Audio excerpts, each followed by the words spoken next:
Brighton, led by Roberto De Zerbi, are essentially blowing everyone's mind in the Premier League. They are playing a distinctive brand of football that has them now competing in Europe. And they are not just competing with the big boys like Liverpool, Manchester United and Chelsea, they are beating them. It's a breath of fresh air in a league dominated by megastars and megabucks. But this success story didn't happen overnight. It's been a slow and steady climb, filled with a bunch of smart decisions making from the ownership. Brighton and Hove Albion was in serious financial trouble not too long ago. They didn't even have a proper stadium to call home, and it looked like they might drop out the professional leagues altogether. But then, in 2009, along came Tony Bloom, the club's owner with a vision. Fast forward to 2023 and Brighton had their best ever finish in the 2022-23 season, with their form continuing into the new season with a style of play teams are struggling to cope with. So what's the secret to Brighton's success? In this video, we'll look at how Brighton's recruitment strategy and style of play are changing football.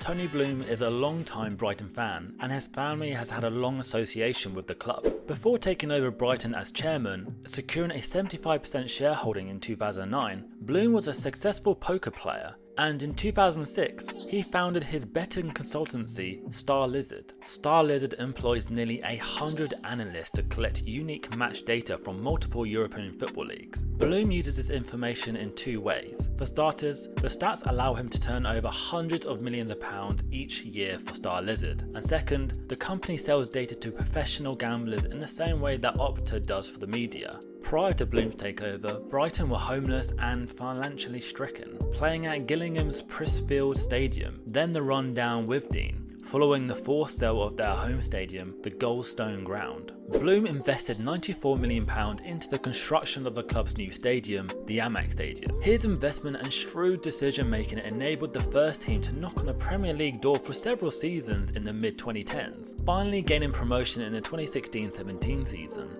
However, it is Brighton's data-driven approach that sets it apart from the competition. Tony Bloom realised that they couldn't match their rivals' resources. It's very expensive to try and play like Manchester City, so if they couldn't outspend their competitors, they had to outthink them. In order to compete, Brighton have adopted a Moneyball approach to recruitment that focuses heavily on data, analytics and untapped potential. This analytical philosophy has drawn comparisons from Billy Beane's Moneyball approach in baseball. It's a similar way to Brentford owner Matthew Benham, who also made his fortune from professional gambling. This approach gives Brighton a more accurate assessment of their targets' abilities, giving them an advantage over rival clubs. Expected goals is widely used, with people hired to analyse chances created during matches, delving deeper into key performance indicators rather than a surface level performance. This has allowed Brighton to efficiently scout all continents, finding hidden gems that other clubs are missing, and sign players at rock bottom prices. Of course, this strategy has risks because signing players who haven't yet proven to perform at the highest level, they may not be able to cut it. However, this system has enabled Brighton to seemingly pull gem after gem out of thin air. Players uncovered include Caicedo, McAllister, Bissouma, Cucurella and Matoma. And crucially, the club has been excellent at selling their top players at the peak of their market value. They have made huge profits on Cucurella, who sold for 62 million to Chelsea, and Bissouma sold 25 million to Spurs, and Caicedo for a fee that could potentially increase to £150 million.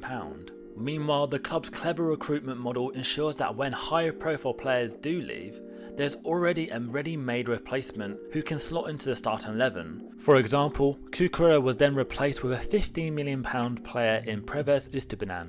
Instead of scouting players based on their location, as most clubs do, Brighton focuses on player positions. The same can be said for managers and staff. Before moving to Chelsea, Graham Potter developed a distinctive style of possession-based football, which was then replaced by De Zerbi, who has a similar style but has further evolved Brighton. This also applies to the background staff, who must be fully invested in the club's data-driven approach to football. Since arriving in September 2022, De Zerbi has implemented a style of football that's based on patient, controlled possession build-up from the back. His goalkeeper as well as his centre backs are expected to be at ease with the ball at their feet. Every single attack starts with those two central defenders, whose patient possession then shifts quickly to the midfielder as fast-paced, precise passing is used to beat the opposition press, exploit the space left by advanced opponents, and launch devastating attacks. Under De Zerbi, Brighton have become one of the Premier League's most exciting sides, and the statistics back that up. These numbers show why Brighton deserved their 6th place finish in the 2022-23 season, as they recorded some memorable results on the way, with even the master tactician Pep Guardiola himself praising De Zerbi's style of play. Brighton qualified for European football for the first time in the club's history, and the club's unique, forward-thinking, analytical and innovative approach to football had propelled them into one of the best structurally run clubs in the world at this time. And who knows where this will lead them in the future. If their on-field performances continue to improve, instead of selling their best players for high fees, perhaps players will not want to leave and they'll be able to attract world-class players in their prime. Don't be surprised if they challenge for Champions League football soon, and maybe one day the Premier League title.